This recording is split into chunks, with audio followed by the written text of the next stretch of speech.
I never thought a funeral could be the day my life started unraveling.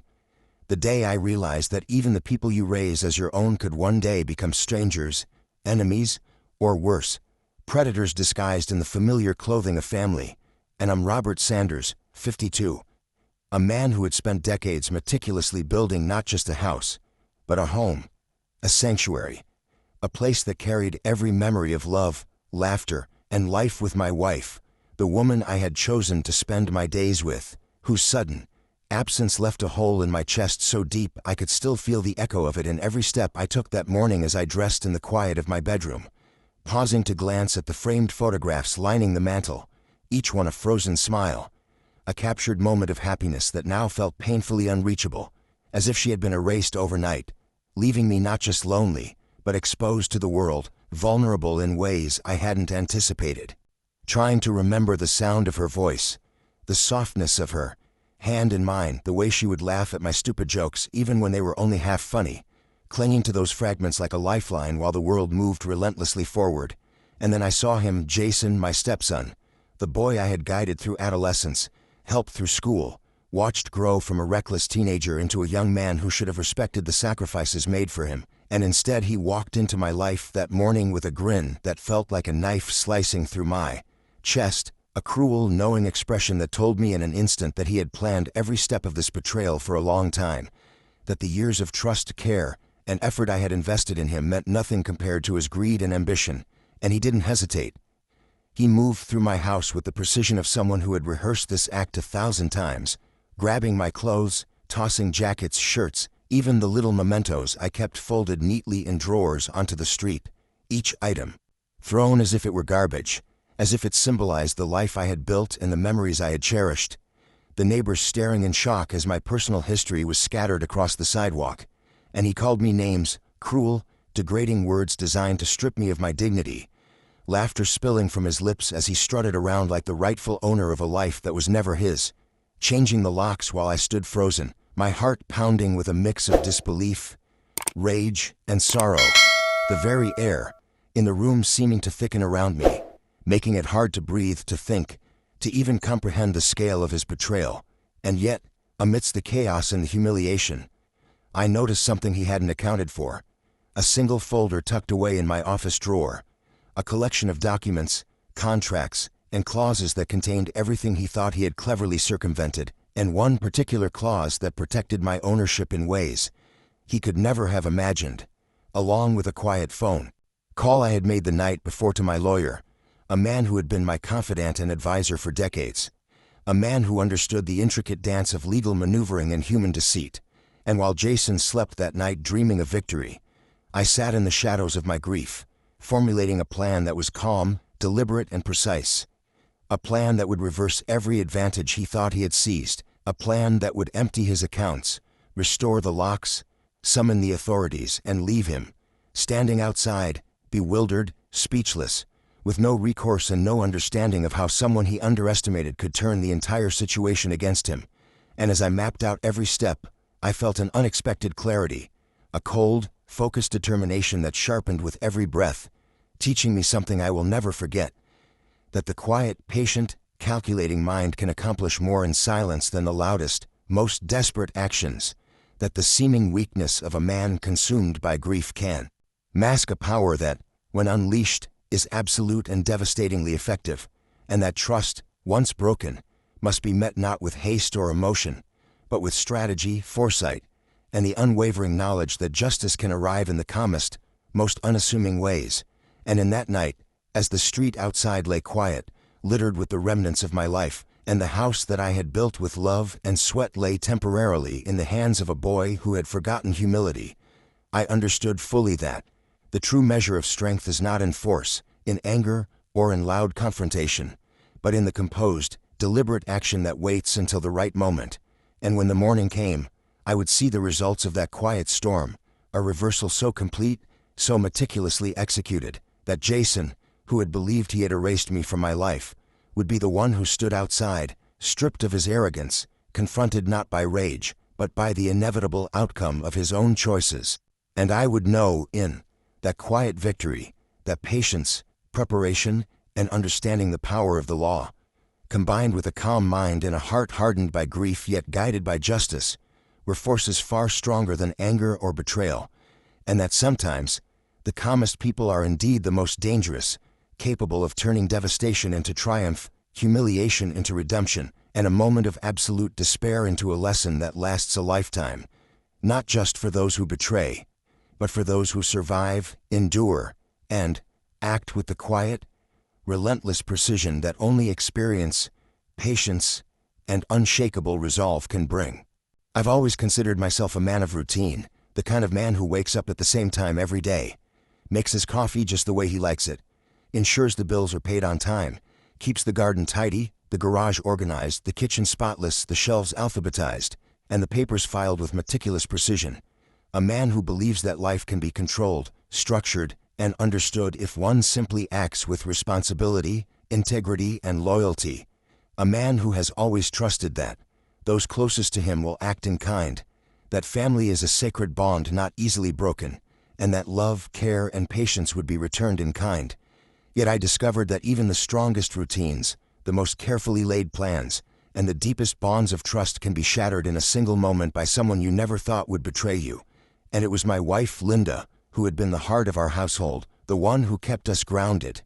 the one whose laugh could fill a room and whose gentle voice could calm the stormiest of my days, who passed after a brief illness that none of us could have predicted would be so sudden, leaving me with not just grief but an emptiness so vast that even the walls of our home seemed to echo with her absence, a hollow reminder of how fragile life and loyalty can be. And in that void, I was left with Jason, my stepson, who at 24 was legally an adult but in my eyes had been a boy I had guided, corrected, scolded, nurtured, and encouraged since. He was 14, a boy who had known the warmth of a father figure, the support of someone who had always believed in him even when he doubted himself, the patience of a man who had paid for his tuition, helped him buy a car, co-signed loans, and given him countless chances to prove himself in life, not because I had to, not because it was a duty, but because I had believed in him as if he were my own blood, and I never imagined that all of this care, all of this investment, all of these years of effort would one day be used against me in the most brutal, heartless way imaginable. That the boy who had once laughed at my jokes, asked for advice on trivial matters, and even confided in me about heartbreaks and dreams, would become a man who could look at me with a calculating smile and consider me nothing, a man who could decide that my grief, my vulnerability, and my mourning would be the perfect opportunity to strike. And when I look back now, I see the small signs I had missed, the subtle hints of a growing sense of entitlement in Jason, the way he would roll his eyes when I corrected him, the way he would dismiss my advice with a smirk, the tiny moments when his patience wore thin not because of youthful rebellion but because he believed he was owed something he had never earned. And I realize now that grief blinded me, that the loss of Linda had created a fog over my judgment, a haze that kept me from seeing the storm that was quietly brewing in my own home. Because on the day of her funeral, as we stood at the graveside watching the casket lowered into the earth, surrounded by family, friends, and neighbors, I noticed a shift in him, subtle at first, a tightening of his jaw, a glint in his eye, a suppressed smirk that he tried and failed to hide. And then, when the service ended and people began to leave, he smiled at the neighbors in a way that was cold, calculated, almost celebratory, as if my loss were a victory for him, as if my pain was an opportunity for gain, and that smile should have warned me, should have set off every alarm in my mind. But I was too wrapped in grief, too consumed by sadness and the hollow ache of losing my partner of decades, to give it the attention it deserved, and so I dismissed it, rationalizing it as poor coping, teenage immaturity, or shock, convincing myself that he was grieving in his own way,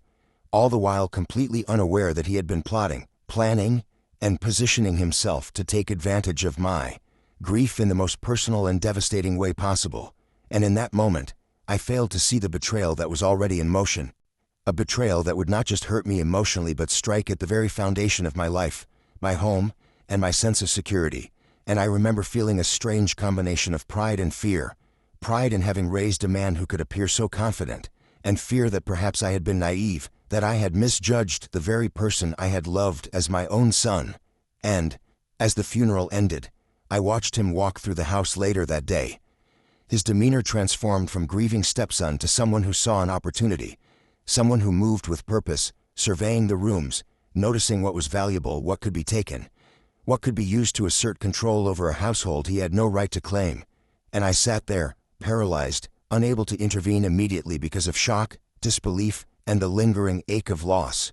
realizing with a sinking horror that the family I had thought would never betray me, that I had invested my time, my resources, and my very heart into, had quietly become the very source of my destruction. And it was in those moments of quiet observation, as I watched him plotting without my knowledge, that the first seeds of what would become a long, calculated journey of reclaiming justice and restoring order were planted in my mind, the realization settling in like a weight I could not lift that Jason, my stepson, the boy I had raised and loved, was already on the path to shattering the life we had built together. And I began to understand the harsh truth about human nature, that grief can blind, love can mislead, and sometimes the people closest to you will exploit your pain if they are cunning enough to recognize the opportunity. And that day, as I grappled with disbelief, sadness, and an emerging resolve, I knew that I had to approach what came next with caution, intelligence, and patience, because any rash action would be squandered on emotion, and Jason, confident in his growing audacity,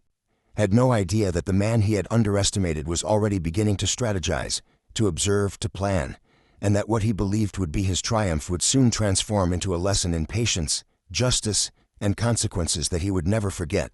And so the foundation of betrayal was laid not with loud confrontation, but with subtle observations, quiet realizations, and the dawning understanding that the family I thought I knew, the people I had trusted the most, were capable of deception in ways that were chilling, painful, and utterly transformative, marking the beginning of a journey that would test every ounce of my wisdom, patience, and resilience, and teach me that even in grief, even in loss, even when betrayal seems inevitable, a calm mind and unwavering focus can turn the tables, reclaim what is rightfully yours, and demonstrate that justice, when applied with precision and patience, can be more powerful than any act of brazen force. The betrayal wasn't subtle, and it wasn't quiet. It was a performance, a grand, calculated display of entitlement and malice, executed with the precision and confidence of someone who believed they were untouchable, almost as if Jason had been rehearsing it for months, studying every corner of the house, noting every item of value, every small sentimental object, and preparing himself for the exact moment when he would strike. And when he finally did, the impact was instantaneous and devastating, shaking the very foundation of my life in ways I never could have anticipated, because within a few hours, he had emptied my drawers, tossed my carefully folded shirts, suits, and jackets onto the curb outside, along with the shoes, belts, and personal items that had been a part of my daily life for decades, as if my existence could be erased with a flick of his hand, and he did it with a confidence that was both infuriating and terrifying, moving from room to room with the ease of someone who had claimed the place as his own, rearranging furniture, opening cabinets, pulling papers from shelves, flipping through them with the disdain of a man who thought they were meaningless, ignoring the memories embedded in every object, the photographs, letters, and keepsakes that spoke of years of hard work, love, and dedication. And as he worked, he smiled, that same smug, calculating smile that I had seen briefly at the funeral, now fully unleashed, a smile that seemed to revel in my pain, a smile that broadcast to the world and to every neighbor who had gathered near the street in whispers, curious, horrified, unsure whether to intervene, but paralyzed by the audacity of his actions. And I stood on the porch, holding back tears and anger that threatened to explode, the wind biting at my face, my hands gripping the railing, feeling an unfamiliar helplessness seep into my bones, wondering how a human being I had raised, guided, and supported could act with such little conscience, how someone could strip away another person's dignity with such deliberate cruelty. And then he called me names, words I will never forget, degrading, mocking, phrases meant to strip away not just my possessions but my sense of self, calling me a coward, a loser, a man who had no control over his life or the house I had spent years building, each syllable punctuated with laughter, echoing across the street, bouncing off the walls of the houses around us. And the neighbors watched, whispering among themselves, some shaking their heads, others exchanging looks of disbelief, but none daring to intervene, caught between the shock of what they were witnessing and the fear of stepping into what was clearly a family dispute of enormous intensity. And yet, as I stood there, powerless in the face of his audacity, I could not allow myself to act rashly, to yell, to fight, to storm in and make a scene that would only prove him right, that would allow him to claim that he had defeated me, because something deep within me, a quiet voice honed by years of experience, grief and patience, said, "Wait, calm down, plan, watch." And I realized in that moment that this was a test, one that I could not fail, one that required observation, patience, and meticulous calculation. And as he continued, moving from room to room, opening drawers I had believed were secure, rifling through cabinets, tossing things onto the floor and in the street, stacking my belongings in piles like he was packaging the evidence of my life to be discarded, I watched, noting his patterns, the overconfidence in his movements, the way he assumed I would never react, the way he underestimated not just my grief but my intelligence. And it struck me that he had no idea what he had just begun, that in his arrogance, he had created the perfect setup for his own undoing. And yet in the moment, the sting of betrayal, the humiliation, and the sheer audacity of it threatened to overwhelm me, because he wasn't just taking things. He was taking control, asserting dominance in the most cruel and personal way possible, showing the neighbors, showing the world, showing me that he thought he had finally won, that he was now the ruler of a kingdom I had built. And it was a sickening, terrifying display of how trust can be weaponized by those we love, how patience, care, and guidance can be twisted into tools of manipulation and theft. And I realized in that moment that Jason's performance wasn't just about the house, the clothes, the material things. It was about my dignity, my identity, my very place in the world. And he intended to prove that he could erase it all with nothing more than a smug smile and the right timing. And as I felt the surge of anger, grief, and betrayal mix into a storm inside me,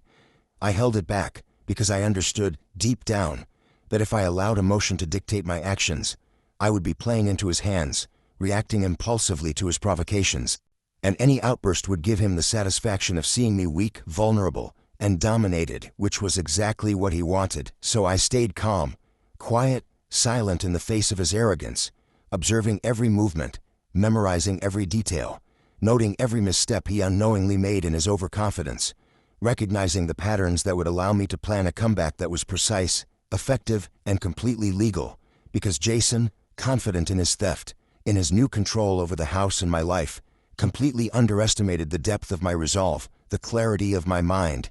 and the patience I could summon when fueled by betrayal, grief, and the desire for justice. And I began to formulate a mental plan, piece by piece, thinking about the calls I would need to make, the legal documents, the contracts, the clauses, the evidence I had prepared long before this day. And I realized that his theatrical performance, which he believed was a declaration of victory, was actually giving me all the information I needed to undo everything he had attempted, to strip away his confidence, to reclaim my property, my dignity, and my life. And, even as he laughed, walked past me, and strutted through the rooms as if he owned them, I felt a quiet satisfaction forming inside me, a calm, simmering determination that would not erupt in fury but instead manifest in precision, strategy, and planning, knowing that when the time came, I would not need to raise my voice, to threaten, or to act violently, because the law, the careful documentation I had maintained, and the calculated steps I had prepared would dismantle his arrogance systematically. And I understood fully that patience was my weapon, observation was my ally, and the quiet power of a man who has been wronged but not defeated is far more formidable than any outburst of rage, because Jason, in all his smugness, had forgotten that I was not a man who acted on impulse, that I was not a man who could be broken by mockery or theft, and that by underestimating me, he had made the critical mistake that would allow me to reverse every action he had taken. And as I stood there, holding back tears, feeling the betrayal deep in my bones, I understood the lesson that grief and anger alone cannot guide justice, that calm, strategy, and patience are the tools of those who endure, and that sometimes the most theatrical, audacious acts of betrayal only serve to reveal the weaknesses of the betrayer, the overconfidence of someone who believes they are untouchable, and the hidden power of the one they sought to destroy. And in that moment, as the sun began to dip, low in the sky and the shadows stretched across the street littered with my belongings, I resolved to turn this betrayal into a lesson Jason would never forget, a demonstration of what happens when hubris meets a calm, patient, and determined mind, A promise to myself that the quietest man in the room is often the one who will emerge victorious, and that no matter how confident, smug, or powerful a betrayal may appear, it can always be undone when met with strategy, intelligence, and unwavering patience. And in that hour, watching him parade through my house, I realized that this was not the end, but the beginning of a story that would ultimately reclaim everything he thought he had taken and leave him humbled, shocked, and utterly defeated in ways he would never have anticipated. That night, after the chaos, after the humiliation, after the gut-wrenching realization that the person I had raised as my own son could so effortlessly, so arrogantly, and so completely betray me,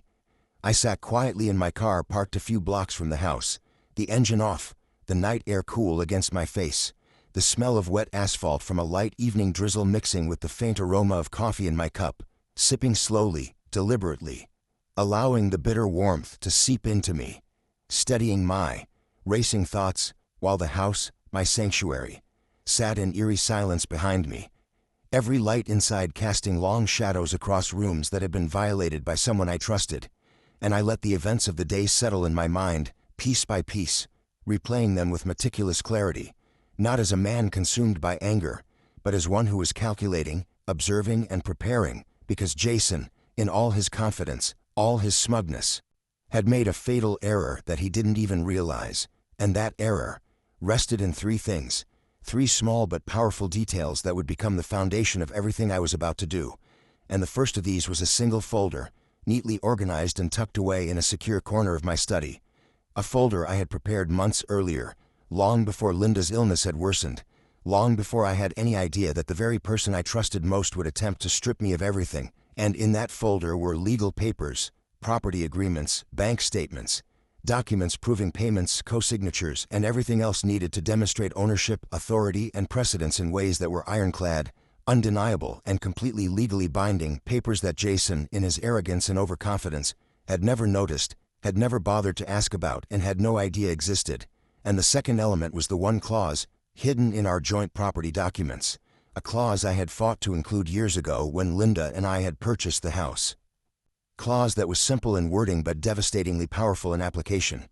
A survivorship clause that dictated that in the event of an unlawful attempt to seize the property or exploit a grieving spouse during a period of bereavement, ownership would immediately revert to me, Robert Sanders, the rightful owner. And Jason, in his haste and ignorance, had read through those papers countless times without ever paying attention to the language, the legal protections, the safeguards that had been meticulously included to prevent exactly this kind of abuse. And the third, perhaps most crucial element was the phone call I had calmly made earlier that evening, while sitting in the quiet of my office, having already sensed that tension, suspicion, and the potential for betrayal were escalating. A call to my lawyer, a man who had been with me for over 2 decades, a man who knew my thinking, my temperament, and my approach to conflicts, a man who understood the delicate balance of law, strategy, and human behavior. And when I explained to him in detail what had happened, outlining Jason's threats,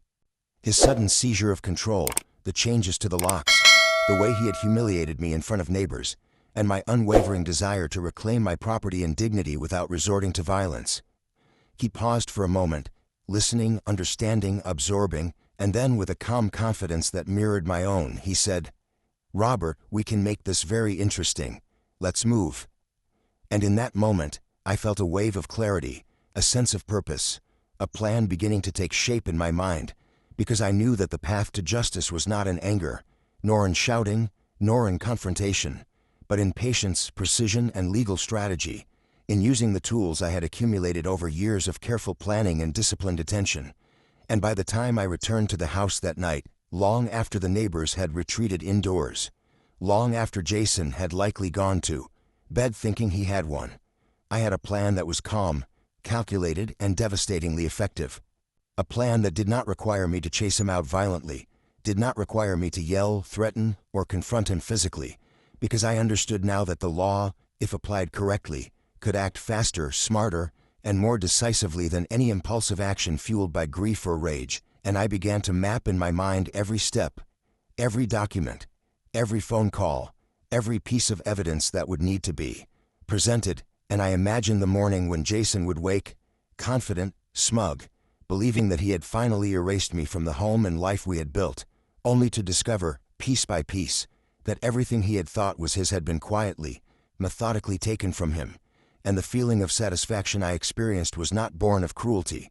but of the justice I knew would be served, because in my years I had learned that true power does not lie in loud confrontation, in dramatic retaliation, or in showing rage, but in quiet, steady, deliberate action. And as I sat in the car, sipping the last of my coffee, the night deepening around me,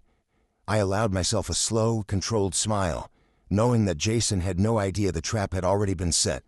that the folder, the clause, and the quiet call were already working in concert to undo him. And as the darkness of the night pressed around the vehicle, I felt a calm determination settle into my bones, a resolve that was unshakable, because I understood now that the most dangerous weapon is patience. The quietest mind often wields the greatest power, and that even the most confident, arrogant, and seemingly unstoppable person can be undone if their opponent is calm, prepared, and precise. And in that moment, as I looked toward the house, imagining the chaos he had left inside, imagining the smug satisfaction he would carry into his dreams, I knew that by morning the balance of power would shift, that the house, the accounts, and my dignity would be restored, that Jason would be shocked, stunned, and humbled, and that I, Robert Sanders, a man who had been wronged, humiliated, and betrayed,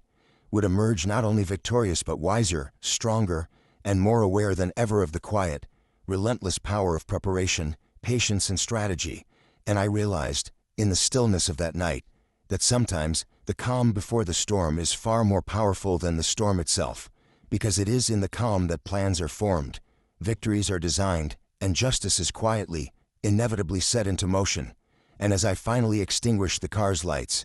I felt the weight of the day lift slightly, replaced by the steely determination that this betrayal would not stand, that Jason's arrogance would be his undoing, and that by leveraging the folder, the clause, and the quiet call, I would ensure that when the morning sun rose, the true owner of the house, the accounts, and the life he had tried to steal would be revealed, and Jason would be left outside, stunned, powerless, and forced to reckon with a man who had acted not in haste, not in anger, but in quiet, relentless, unstoppable calculation. And in that moment, I understood fully that the calmest, most patient mind often has the ultimate advantage, and that justice, when executed thoughtfully, precisely, and legally, is far more terrifying, satisfying, and enduring than any rash act of revenge could ever be. I began the night's work with a clarity that only comes when the mind is freed from panic and fueled instead by purpose. Sitting in the quiet of my office surrounded by the soft hum of the city at night, the darkness pressing gently against the windows, the familiar scent of polished wood and aged leather providing a strange comfort, and I pulled open every folder, every drawer, every binder containing anything remotely connected to the house, the bank accounts, our joint investments, and anything that could serve as proof of ownership, control, and responsibility, because Jason had made the fatal assumption that by changing the locks, by moving quickly, and by acting with arrogance and confidence, he had somehow claimed what was never his, and yet he had completely overlooked the one critical clause in our property agreement, the survivorship clause, a simple yet devastatingly effective piece of legal language that I had insisted be included years ago. The clause that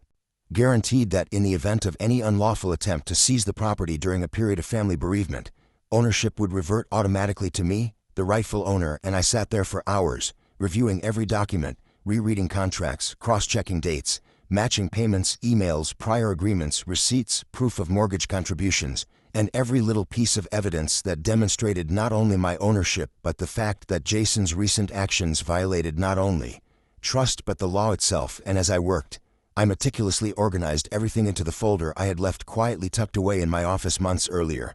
a folder that now represented my shield, my weapon, and the foundation for the reversal that would leave Jason speechless. And I considered each step with the precision of a surgeon, calculating timing, sequence, and method, knowing that any misstep could allow him to recover, but also knowing that patience, strategy, and calm execution would ensure complete victory. And once the folder was fully prepared, I made the critical call to the bank, the one account Jason thought was entirely under his control, the one he had boasted about, the one he had assumed no one could touch because he believed he had outmaneuvered me. And I spoke calmly, deliberately, and with absolute authority to the account manager, explaining the situation, providing every piece of documentation, showing proof of ownership, tracing every transaction, and making it clear that any further access by Jason would constitute illegal activity, and within an hour, just as I had envisioned in my plan, the accounts were frozen pending legal review, leaving him with the illusion of control suddenly stripped away without confrontation, without yelling, without even the hint of anger, and I felt a quiet satisfaction in the effectiveness of this approach, knowing that the law was now moving on my side, quietly, methodically, and invisibly, like a tide rising, beneath the surface while the world above remained unaware, and I watched, mentally, the dismantling of Jason's confidence, imagining the confusion that would ripple across his mind when he discovered the accounts were inaccessible, that his triumph had been an illusion, that the house, the assets, and even the dignity he thought he had claimed were firmly back under my control, and the beauty of it was that everything was calm, controlled, and perfectly legal, a demonstration that intelligence, patience, and preparation could achieve more than rage, confrontation, or impulsive action. And as I continued to organize evidence, review legal documents, and cross-check every line of contracts and emails, I allowed myself to visualize the unfolding of the next day, seeing Jason waking with that smugness still clinging to him, still thinking he had won, and knowing that by mid-morning he would begin to see the cracks in his illusion, starting with the frozen accounts, followed by notifications from the property office confirming ownership reversion, and finally the subtle but undeniable presence of law enforcement arriving at his doorstep to ensure compliance and the lawful enforcement of the agreements he had ignored. And it was mesmerizing, in a quiet, almost surreal way, to imagine the slow collapse of his world, a world he had built on arrogance and disrespect, disassembling piece by piece, all while I remained calm, composed, and entirely in control, savoring the power of legality and strategy over rashness and emotion. And I reflected on how carefully this had to be done, that one misstep could invalidate months of preparation, and that the illusion of an action was crucial, that Jason needed to believe he was still in control, to continue in his arrogance so that when the reality of the law and evidence hit him, the shock and impact would be complete, absolute, and irreversible. And as I laid out the timeline, ensuring that each step flowed seamlessly into the next, I realized that the most effective form of power is invisible, silent, and patient, and that watching a man's confidence crumble without ever raising a hand or losing composure was far more satisfying than any confrontation could ever be. And in those hours, sitting in the glow of the desk lamp, the folder open before me, every detail checked, every potential loophole accounted for, I understood fully that Jason's arrogance had been his undoing,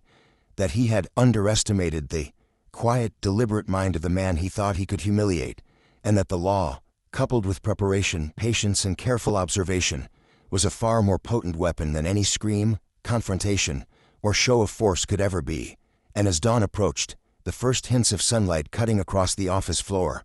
I finally closed the folder, satisfied that the strategy was flawless, knowing that by the time Jason awoke, he would be faced with the undeniable fact that every move he had made to claim my house, my accounts, and my dignity had been meticulously anticipated, neutralized, and reversed, and that this calm, deliberate execution, this invisible orchestration, would leave him stunned, humiliated, and forced to reckon with the consequences of his arrogance in a way that words, anger, or threats never could. And in that moment, I felt a deep, quiet triumph, a sense of justice achieved not through violence or confrontation, but through intellect, preparation, and the undeniable force of law. And as I finally stepped back from the desk, stretched my tired body, and looked out at the first light of the day breaking over the city, I knew that Jason's world, built on his assumption of my weakness, was about to collapse in a calm, legal, and irrevocable manner, and that I, Robert Sanders, would emerge not just unscathed, but victorious, my home, my life, and my dignity fully restored, all through the quiet, patient, and methodical application of strategy, foresight, and unshakable resolve, proving that in the end, calm, legal action, and careful planning always outweigh arrogance, aggression, and impulsive betrayal. Morning arrived slowly, almost ceremoniously, like a tide moving quietly yet inevitably toward the shore, bringing with it the consequences of all the careful planning, patience, and calm deliberation I had enacted the night before. And as the first light of dawn crept across the street and slipped into the corners of the house, I watched from a distance with an almost surreal sense of anticipation, knowing that Jason, my stepson, would awaken to a world that no longer existed as he had believed it did, that he would rise from the bed in the room he had claimed as his own, stretching lazily, perhaps yawning, still smug and confident in the victory he thought he had secured, still believing that the house, the bank accounts, and the life I had painstakingly built were now his by his audacity, his manipulation, and his sheer nerve, and I could almost imagine him padding across the room, still in the haze of sleep, running his fingers across the furniture, noting the locks he had changed, patting himself on the back mentally, thinking he had bested me, thinking he had succeeded in reducing me to nothing, in making me powerless, and yet, in that very moment of assumed triumph, the calm, invisible storm I had meticulously orchestrated began to make its presence known, quietly, legally, and inexorably, because by the time 9 o'clock rolled around, the first call came, and I knew the dominoes were starting to fall, and within minutes, the unmistakable sound of sirens, not distant but near, a tangible and undeniable presence, reached the street outside the house, and I watched as uniformed police officers arrived, their measured, professional movements a stark contrast to Jason's assumed control, and he, in his arrogance, opened the door expecting to face a grieving, quiet man, perhaps cornered by the day's events, perhaps lost in sorrow and weakness, but instead, he was met with authority, with law, with the reality that someone who had been calm, patient, and deliberate could mobilize forces in a way he never imagined, and as the officers stepped in, their voices calm but firm, explaining that multiple reports had been filed against him for fraudulent activity, illegal seizure of property, and actions undertaken under false pretenses, all supported by detailed documentation, contracts, receipts, emails, and legally recognized statements that I had collected, organized, and presented in a methodical, irrefutable manner. I watched from the porch, sipping my tea as though observing the unfolding of an inevitable play, and I could see the transformation in his face, the rapid shift from smug confidence to disbelief, from confusion to panic, as the reality of his situation began to settle, as the carefully constructed illusion of power and control dissolved around him like sand slipping through fingers, and simultaneously, the bank calls began, notifications he had expected never to arrive, informing him that his accounts were frozen, that recent transfers he had made or authorized were reversed, that his attempts to access funds were blocked pending verification, and every tool he had relied upon to maintain control over what he believed he had stolen was now unavailable, inaccessible, and legally claimed, and I could see it in his posture, in the way he staggered slightly back from the officers, in the way his face turned pale, his eyes wide and uncomprehending, and I felt a strange, quiet satisfaction, not born of malice, but of witnessing justice unfolding exactly as I had predicted, of seeing the patient, meticulous strategy one had implemented work flawlessly without me ever raising my voice, ever showing anger, ever losing composure, and it was mesmerizing to observe the way a man who had been so certain of victory suddenly found himself powerless, because he had never once considered the possibility that the one he had underestimated could act calmly, deliberately, and within the bounds of law, and that the very audacity he had relied upon to dominate would become the instrument of his undoing. And as he tried to speak, stammering, asking questions, attempting to assert authority, the officers remained firm, methodical, and precise, confirming that all actions were fully documented, that all procedures had been followed, and that he was now legally accountable for every reckless move he had made, while I continued to sit on the porch, my tea cooling in the cup, absorbing the scene with an almost clinical calm, noting the tremble in his hands, the strain in his voice, the rapid flicker of panic in his eyes, knowing that every piece of evidence I had prepared, every clause, every carefully collected proof, was now in effect dismantling the life he had believed was his, and in that surreal, almost cinematic moment, the house he had thought he owned was firmly, legally, and unquestionably mine again. The accounts he had assumed he could access freely were frozen and reversed, and the very notion of control he had carried into the day evaporated before him, leaving him stunned, speechless, and forced to confront the consequences of his arrogance, while I, Robert Sanders, remained calm, composed, and entirely in control, demonstrating not through shouting, threats, or violence, but through patience, preparation, and strategic legal action, that true power lies in knowledge, planning, and the careful orchestration of events. And I watched as the scene unfolded with almost surreal clarity, observing how a single well-organized folder, a crucial clause in a property agreement, and a simple phone call to a trusted lawyer could render the bravest, most confident acts of arrogance meaningless. And as I sipped my tea, feeling the sun slowly climb, casting long shadows across the curb littered with the evidence of Jason's short-lived triumph, I understood fully the profound satisfaction of seeing justice delivered quietly, legally, and irrevocably, and the lesson that reverberated through that morning was simple yet powerful. When patience, strategy, and law are applied with precision, the most arrogant, smug, and seemingly untouchable individuals can be undone without confrontation, without rage, and without a single raised voice. And I watched, almost in disbelief at the beauty of it, as Jason's world crumbled around him, his smug smile replaced by confusion, his confidence replaced by panic, and his assumption of victory obliterated by the quiet, unyielding force of preparation, legal expertise, and unwavering resolve. And it was in that moment, as the officers guided him through the steps, the bank confirmed the freezes, and the property documents reinforced my rightful ownership, that I realized the full magnitude of the lesson I had orchestrated. That calm, deliberate, patient action, grounded in law and strategy, can achieve what anger, violence, or impulse never could. And as Jason slumped back into the doorway, utterly defeated, I took a final sip of my now cold tea, breathed deeply, and allowed myself a quiet, almost imperceptible smile, because the man who had thought he could humiliate me, who had believed he could steal my life, had been completely, legally, and irrevocably undone, and all of it had been accomplished without me ever raising my voice, ever acting in anger, ever doing anything but remaining calm, patient, and precise, proving that sometimes the most powerful victories are those delivered silently, methodically, and with complete confidence in the justice of the plan. The moment Jason truly understood the gravity of what had unfolded, the smug confidence he had carried into the morning dissolved entirely, replaced by a frantic energy that made him appear almost unrecognizable. A man who had thought himself untouchable now reduced to panic, confusion, and disbelief, because as he rushed to the front door, pounding on it with fists and shouting with a voice that was a mixture of anger and desperation, he realized too late that the locks had been reset,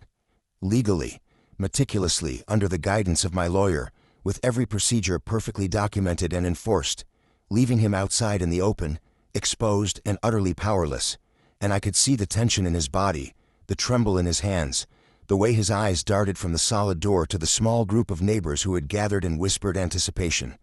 some shaking their heads, others exchanging looks of astonishment. And he was no longer the man who had thrown my clothes into the street. No longer the stepson who had strutted around the house claiming dominance over a home he believed he had stolen, but a boy again, a boy standing helplessly on a porch he had thought he owned,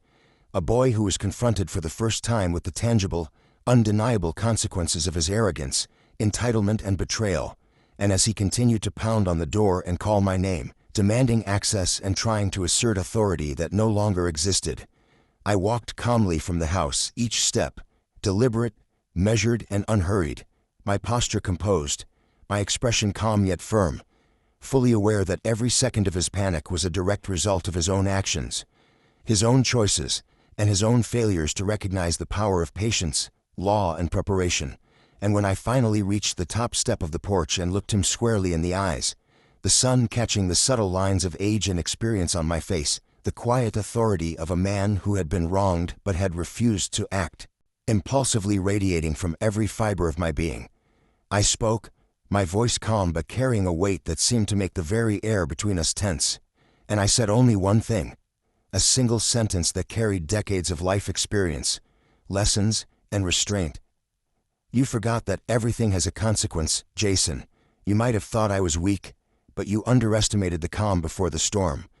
And in that moment, I saw it in his eyes, the shock, the sudden recognition, the dawning realization that the person he had dismissed, humiliated, and underestimated was the very man who had orchestrated the undoing of everything he thought he had won. And I watched his jaw drop, his body stiffen, his entire demeanor transform from that of a confident, arrogant adult to that of a boy, the same boy I had guided, years ago, the same boy who had once looked to me for advice, discipline, and care. A boy who now had no choice but to confront the undeniable reality that he had been corrected, that his actions had consequences he could neither control nor escape, and even as a wave of satisfaction passed through me, it was not born of malice or gloating but from a quiet, steady acknowledgement that justice, calm, deliberate, and perfectly executed, had been served, and I could see the neighbors observing, whispering, their faces reflecting a mix of awe, shock, and perhaps relief, knowing that they were witnessing not just the humiliation of someone who had acted brazenly, but the restoration of order, dignity, and the rightful balance of power. And as Jason slumped slightly, defeated, shifting his weight from one foot to the other, trying to comprehend how the entire house, the accounts, and the authority he had assumed were suddenly out of his reach, I realized the profound lesson of the day. Lesson that I had lived and enforced without raising my voice, without anger, without retaliation beyond the law, and that lesson was simple yet powerful. Patience, planning, and calm intelligence can accomplish what rage, confrontation, and impulsive behavior never could, and as I stepped fully onto the porch, taking a measured breath, I felt a sense of closure wash over me, not because I had caused him suffering, but because the scales of justice, long overdue in my own eyes, had finally tipped, and in that long, tense, almost cinematic moment, I understood fully the depth of human behavior, the danger of entitlement, and the remarkable potency of calm action executed with preparation and precision. And while Jason's face shifted through a spectrum of disbelief, shame, and silent panic, I maintained my composure, silently asserting that control, authority, and dignity cannot be stolen, that they are earned, defended, and restored through deliberate action. And as I took one final step back, allowing the weight of the day, the law, and consequence to settle fully upon him, I felt no joy in his suffering, only the deep, quiet satisfaction that comes from knowing that justice had been served, that a man who had underestimated me now understood the unyielding strength of restraint, and that the calm before the storm, carefully nurtured, meticulously executed, and legally enforced, had proven far more powerful than any act of violence, anger, or impulsive revenge could ever have been. And in that prolonged, tense silence, with neighbors watching, police ensuring the legal boundaries were respected, and Jason standing outside, humbled and speechless, I realized that the story of the day, the confrontation, and the restoration of balance was a testament to patience, strategy, and the quiet power of a man who refused to be defeated. And as I finally turned and walked slowly back inside, leaving him standing there in stunned reflection, I knew that this chapter had closed not with chaos, noise, or fury, but with the undeniable calm and unshakable force of justice, leaving Jason outside the home he had thought was his, the man who had been corrected, humbled, and reminded that every action carries consequences, and that arrogance, entitlement, and betrayal, no matter how confidently wielded, will ultimately meet the quiet, deliberate, and unyielding force of preparation, law, and wisdom. And as I glanced back once more at his stunned face, I felt the profound weight of the moment, a realization that life had a way of correcting itself when patience, strategy, and moral clarity were applied, leaving him outside the house, powerless, astonished, and forced to reckon with a truth he had long ignored, that nothing built on theft, arrogance, and disrespect could ever stand against the calm, deliberate, and prepared force of justice. That day, when the sun finally settled fully over the street, casting its gentle light across the house, the yard, and the quiet, observing neighbors, I, Robert Sanders, found myself sitting once more on the porch, the events of the morning unfolding repeatedly in my mind, as if replaying a film in slow motion, and the gravity of everything that had happened began to crystallize into a series of hard-earned realizations about life, human nature, and the way the world often tests those who choose to remain calm, patient, and deliberate in the face of chaos, because Jason, my stepson, had shown me something I already feared but had never fully accepted. That betrayal can emerge from the most unexpected corners, from people who you have nurtured, guided, and supported, who you have treated as family, and who you have invested years of care and trust into, and yet even with all of that love and guidance, they can choose, in a moment of arrogance, ignorance, or entitlement, to turn against you, to humiliate you, and to attempt to erase your presence from a life you spent decades building. And it struck me in that quiet, reflective moment that the lesson was not about hatred or revenge, but about understanding strategy and the immense power of calm, patient, and deliberate action, because revenge, I realized, does not need to be loud, does not need to be violent, does not require fury, screaming, or impulsive behavior to be effective. In fact, the most devastating, revenge, the kind that leaves no room for recovery, is quiet, methodical, and perfectly legal, executed with precision, thought, and patience. And as I thought back on the hours leading up to the morning when Jason discovered his world collapsing,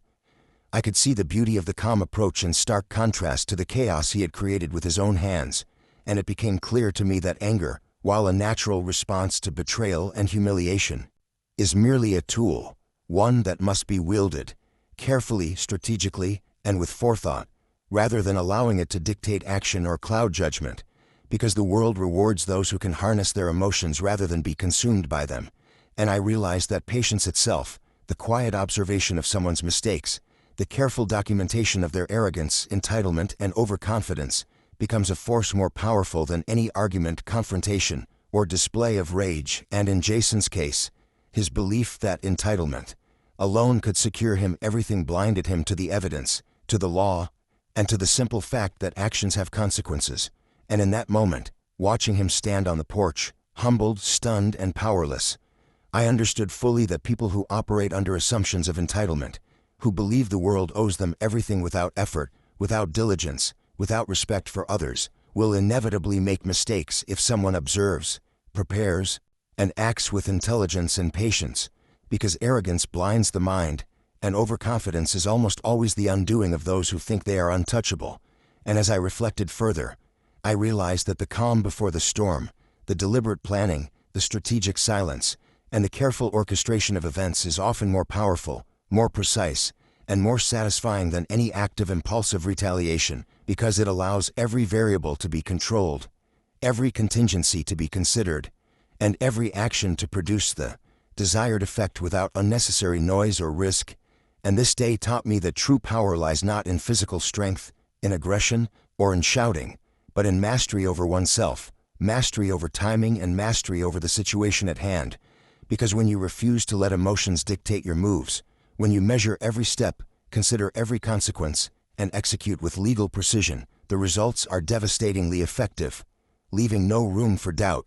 no room for reversal, and no opportunity for the betrayer to recover from their errors. And I realized that justice is best served when it is quiet, when it is thoughtful, when it is calculated, and when it unfolds in a way that the perpetrator, confident in their own power, cannot anticipate. And the satisfaction derived from such justice is not born of cruelty, but of recognition that patience, intelligence, and moral clarity have prevailed over arrogance, ignorance, and betrayal. And as I sipped my tea on the porch, feeling the soft breeze, the distant sounds of the street returning to normal, I thought about the lessons that would stay with me forever. That people can betray you, that anger can be controlled, that patience can be weaponized, that planning and foresight are invaluable, and that calm, deliberate action can achieve what rage never will. And I realized that Jason's fall, though swift in its finality, was entirely the result of his own actions, his own arrogance, and his own failure to respect the law, trust, and human decency, and that the true victory lay not in humiliation or vengeance, but in restoring order, dignity, and control in a way that was flawless, legal, and irreversible. And it became clear that in life, the moments when we are most tested, when betrayal, loss, and humiliation strike, are the moments when we have the opportunity to demonstrate character, patience, and mastery, to show that intelligence and preparation outweigh impulsivity and arrogance, and that when carefully applied, calm, legal, and deliberate action can achieve justice far more enduringly than fury ever could. And as the day drew on, with neighbors gradually resuming their normal routines, whispers fading into quiet conversations, and Jason confined to the porch, contemplating the consequences of his own choices, I felt a sense of closure that was deep, profound, and quiet, knowing that the lessons of the day were not just for him but for me as well. That life rewards those who observe, who plan, who act with patience, and who let intelligence and morality guide their responses, and that in the end, it is not the loud, the angry, or the impulsive who triumph, but the prepared, the calm, and the deliberate, because justice, patience, and strategy, when combined, create an unstoppable force that no arrogance, entitlement, or betrayal can withstand. And I understood finally that the true power of a man, a father, a husband, and a guardian is measured not by his ability to retaliate with fury, but by his capacity to act calmly, legally, and decisively when faced with the betrayal of those he trusted most, and that such quiet strength leaves a legacy not of violence, but of wisdom, resilience, and the inescapable lesson that every action, every choice, and every betrayal carries consequences, and that in observing, planning, and acting with deliberate care, one can ensure that justice is not only served, but serves as a lesson in integrity, patience, and the quiet, unyielding power of restraint. And as I finally stood, finishing my tea, the wind ruffling my hair, the house once again fully mine, and Jason outside, humbled and silenced by the consequences he had brought upon himself, I felt a profound sense of understanding settle over me, knowing that life had given me one of its most valuable lessons, that the calm, the silence, and the meticulous application of law, intelligence, and patience are often more powerful, more precise, and more enduring than any outburst of anger, and that the quietest man, when prepared and deliberate, will always emerge victorious. And with that understanding, I finally allowed myself to breathe fully, knowing that the day's events had not only restored my home, my dignity, and my sense of justice, but had also imparted to me a set of timeless lessons about patience, calm, and the strength that comes from measured, thoughtful action in the face of betrayal. After Jason was legally removed from the house, his access to the accounts permanently revoked, and the full measure of his arrogance and betrayal finally exposed, life began to settle slowly back into a rhythm that, while not identical to the peace I had once known, carried with it a quiet, restorative sense of order and justice. And in those early days, I allowed myself to grieve my wife, Linda, in a way I had deferred in the chaos of betrayal, surrounded by the memories we had created, together over decades, the photographs, the little mementos, the laughter still echoing in the corners of the home, and I felt the weight of her absence settle fully upon me, mingled with the relief that her wishes, her legacy, and the life we had built together remained intact, untainted by the treachery of someone I had once trusted more than most. And I slowly began the meticulous work of repairing both the physical and emotional damage Jason had inflicted, replacing locks, organizing the house back to the order I preferred, checking every corner to ensure nothing had been tampered with, and more importantly, repairing the psychological and emotional disruptions that his betrayal had caused in the quiet corners of my life, a process that required patience, reflection, and the deliberate cultivation of resilience. And as the days passed, the neighbors who had once watched the unfolding drama in wide-eyed astonishment began to approach with a sense of quiet respect, offering nods of acknowledgement, cautious conversations about what had occurred, and subtle gestures of support that conveyed an unspoken understanding of the calm, precise, and effective justice that had been served. And I, in turn, began to rebuild not just the physical order of my home but the internal equilibrium that had been unsettled by the events, reconnecting with friends I had neglected over the years, dedicating time to hobbies and passions that had once filled my life with joy, and investing in moments of quiet self-care that reinforced the sense of control, dignity, and autonomy I had temporarily lost. And yet, even in this period of reconstruction, the lessons of betrayal remained vivid and instructive, a constant reminder that vigilance is essential, that trust, even in those we consider family, must be tempered with observation and awareness, and that opportunities for treachery often arise unexpectedly from those we hold closest, which is why the calm, careful, and deliberate actions I had taken were not simply a reaction to a single incident, but a lifelong approach to protecting what I had built, what I valued, and what I held dear. And as I moved forward, slowly regaining not just the house and the accounts but the sense of security and dignity that had been threatened, I found a quiet confidence taking root, a confidence born not of arrogance or aggression but of knowing that patience, preparation, and adherence to law and principle always prevail over chaos, rash decisions, and unchecked emotion. And I began to structure my days with renewed intention,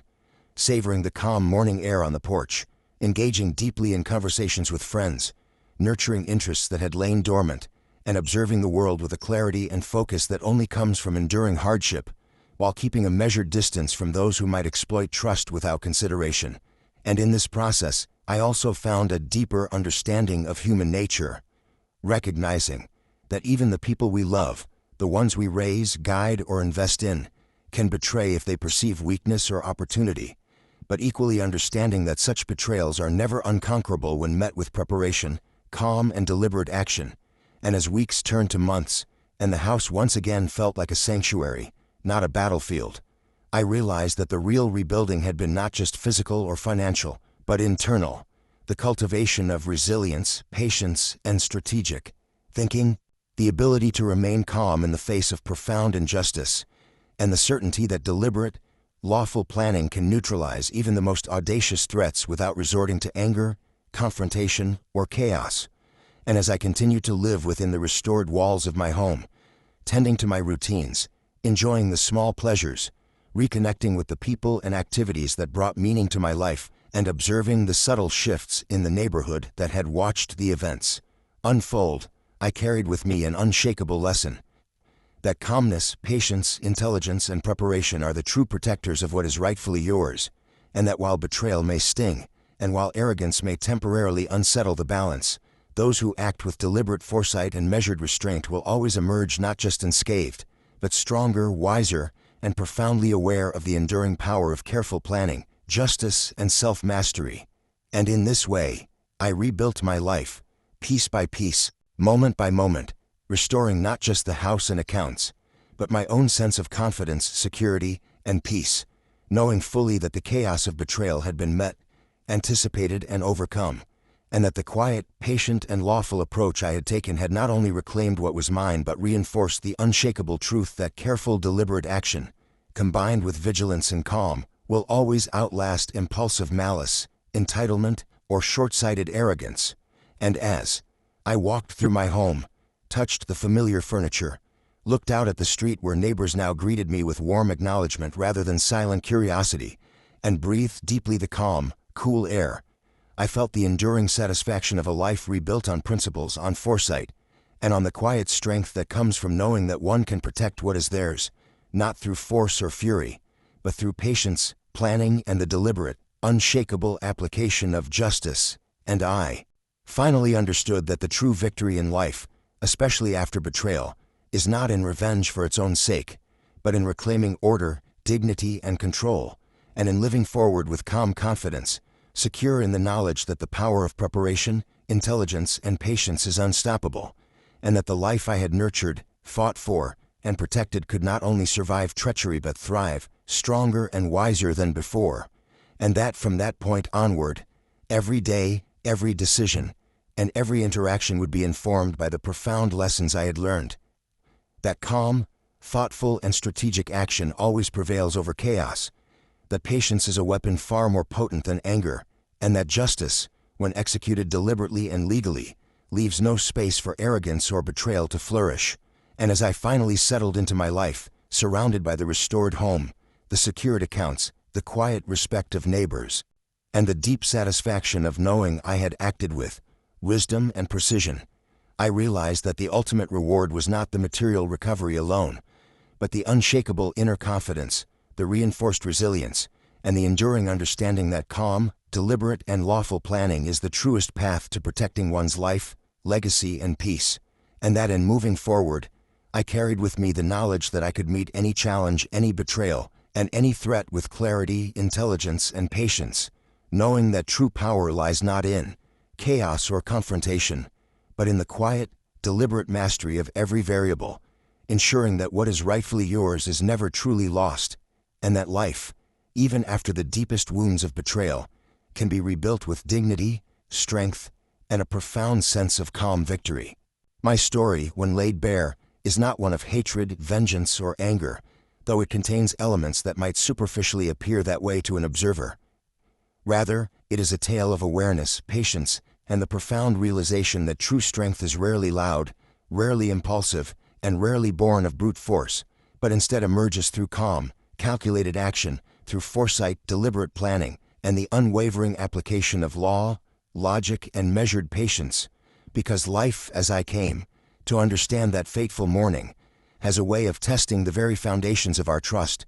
often in ways we would never anticipate, and sometimes the people we hold closest to our hearts, the ones we nurture, guide, and even invest our time, money, and love into will choose, in moments of arrogance, entitlement, or opportunity, to betray us in ways so profound and so audacious that the initial shock threatens to undo us entirely.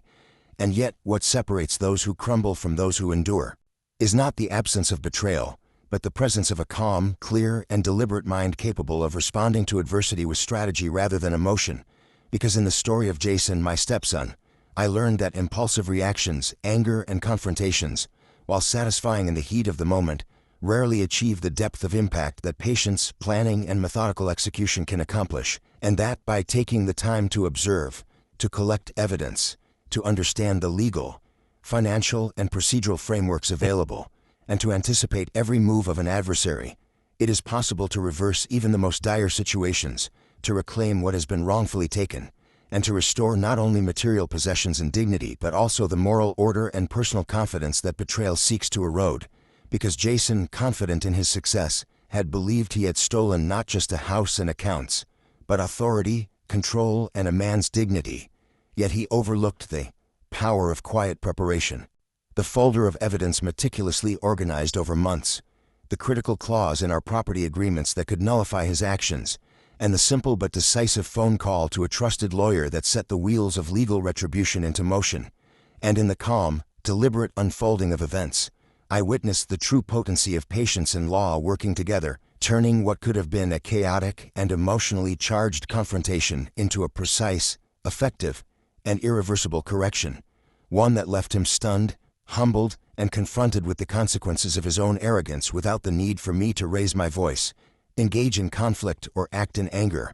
And it was in this process that I fully grasped the lesson that has since become the guiding principle of my life, that the quiet, steady resolve of a person who has everything to protect and nothing left to lose is one of the most formidable forces imaginable, because it is immune to the distractions of rage, immune to impulsive emotion, and driven entirely by clarity of purpose, preparation, and strategic foresight. And I understood that in life, the most significant victories are rarely the ones won in public spectacle or dramatic confrontation, but those achieved through invisible, intelligent, and deliberate action, where every variable is controlled, every contingency accounted for, and every response measured, and that when a person is confronted with betrayal, loss, or theft, their response should not be dictated by the instinctive pull of anger or pride,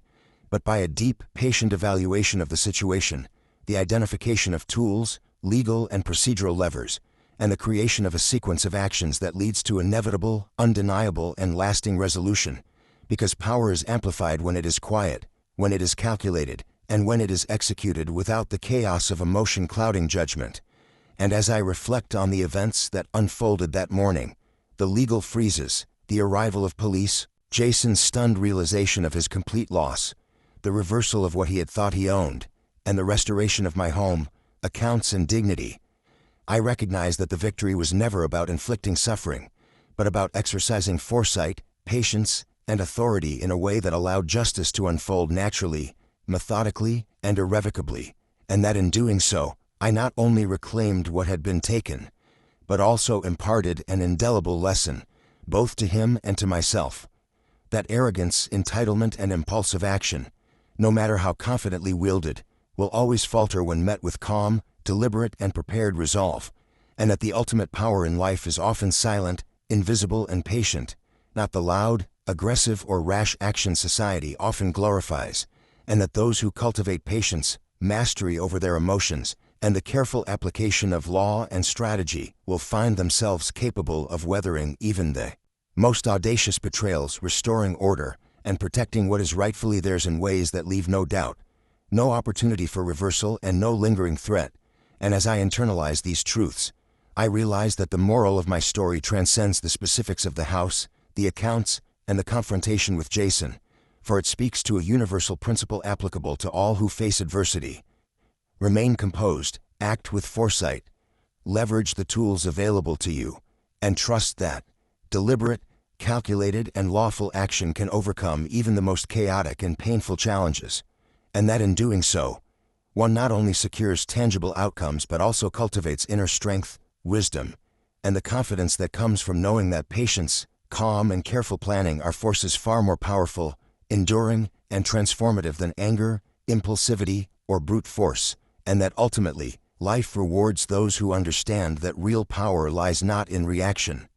but in preparation, foresight, and the unwavering commitment to act thoughtfully and deliberately in the face of betrayal, injustice, or loss. And as I reflect on Jason's downfall, the restoration of my home and accounts, and the peaceful resumption of my life, I know beyond doubt that the true lesson, the lasting moral, and the principle I will carry for the rest of my days is this: never underestimate the quiet, steady resolve of someone who has nothing left to lose but everything to protect,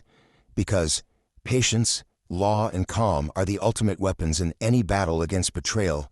arrogance, and chaos, and that those who wield them wisely will always prevail, restore order, and emerge stronger, wiser, and profoundly aware of the immense, enduring power of deliberate, calculated, and lawful action.